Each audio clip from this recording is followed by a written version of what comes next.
Un kinésiologue, en fait, c'est un spécialiste de l'activité physique en général, que ce soit pour des personnes qui souhaitent se mettre en forme, revenir à la suite d'une blessure, donc en réadaptation, un joueur de hockey ou un athlète de haute performance qui souhaite justement optimiser ses performances.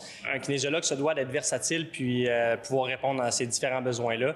Je me spécialise justement au niveau réadaptation, notamment relié à des sports de puissance comme le sport de hockey, le sport de soccer. On s'entend au Québec, la préparation physique passe sans aucun doute à travers le sport du hockey. C'est dans ce domaine-là que j'ai commencé à bâtir mon expérience. Par la suite, je suis arrivé ici au Centre Perform Plus il y a de ça environ 4 ans, où là, j'ai justement commencé à travailler avec une clientèle de ski alpin, ski acrobatique également. Plusieurs de mes clients sont en fait des personnes qui vont avoir souffert de blessures dans le passé et qui veulent éviter de refaire la même erreur. Fait qu'en fait, si mon objectif ce soir, c'est de sensibiliser un petit peu monsieur, madame, tout le monde qui est inscrit dans une ligue de garage ou dans une ligue récréative à pas reproduire des erreurs qu'ils ont faites dans le passé, bien, mon objectif va être accompli.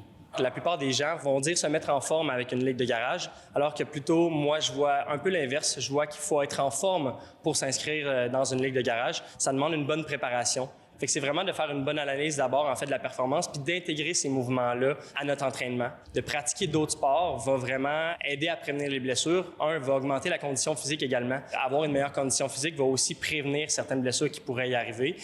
On peut parler de pickleball ou de ski.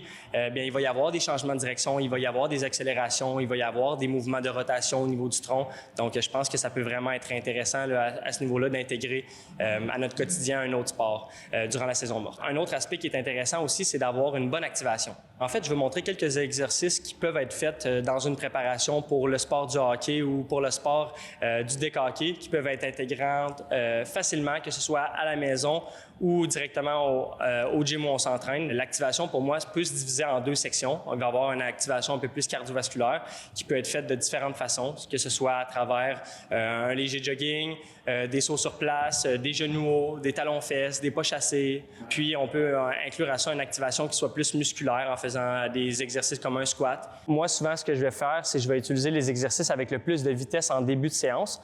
Et plus j'avance dans ma séance, bien plus les mouvements lents en force peuvent s'y trouver ou les exercices en prévention de blessures. Donc là, la variante que je vais montrer aujourd'hui, en fait, c'est la variante du gobelet squat. Oui. Donc, je vais venir positionner le poids au niveau de ma poitrine et par la suite, en gardant mes genoux alignés avec mes pieds, bien, je vais venir descendre le plus bas que je suis capable.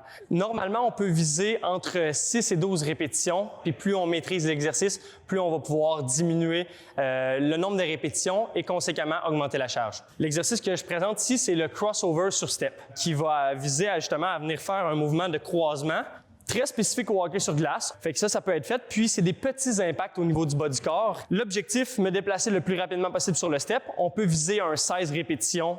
Puis, vous voyez, toujours avec un haut du corps qui est actif. OK. Puis quand tu disais corps actif... Haut du corps. Fait que, tu sais, je vais de façon naturelle, en fait, avec mon haut du corps, mes bras qui bougent de façon un peu comme quand je cours ou un peu quand je vais patiner au hockey. Okay. Moi, c'est un exercice que j'affectionne beaucoup particulièrement pour tout ce qui est joueur de hockey. Ça s'appelait la planche Copenhagen ou le Copenhagen Plank en anglais. Ouais. C'est simplement, en fait, une planche isométrique où je vais venir m'installer sur un banc avec la jambe du dessus sur le banc et la jambe d'en dessous dans le vide. Oui, donc, en me plaçant dans cette position-là ici, en fait, ce qui va travailler, c'est oui, mes abdominaux obliques, mais bien évidemment, tout ce qui est le groupe des muscles adducteurs. Ouais. Parce que c'est souvent un muscle, malheureusement, qui est blessé et qui est pas assez fort chez ce groupe d'athlètes-là. Oui. Puis, cette variante-là, en fait, peut être utilisée de différentes façons. Je l'ai faite sur le genou. On peut se mettre sur le tibia. Je peux me mettre sur le pied également. Plus je m'éloigne, plus c'est difficile. Un autre exercice de renforcement qui peut être fait, mais de façon unilatérale. Oui. Tantôt, on parlait du squat. On a fait le squat and press. Oui. Le back lunge. Un exercice qui peut être fait aussi de façon alternée ou du même côté à la fois. Pourquoi faire cet exercice-là additionné à un squat? Ben, c'est important parce qu'au final, tout ce qui est action sportive, nécessairement, se fait d'un côté à la fois. Ouais.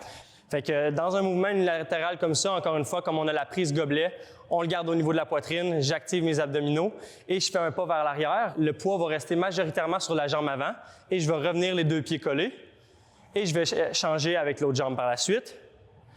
Meilleur sommeil, bonne alimentation va indiquer nécessairement une meilleure récupération puis éventuellement une prévention des blessures. Fait que c'est un élément qui est à ne pas oublier, ça c'est sûr et certain.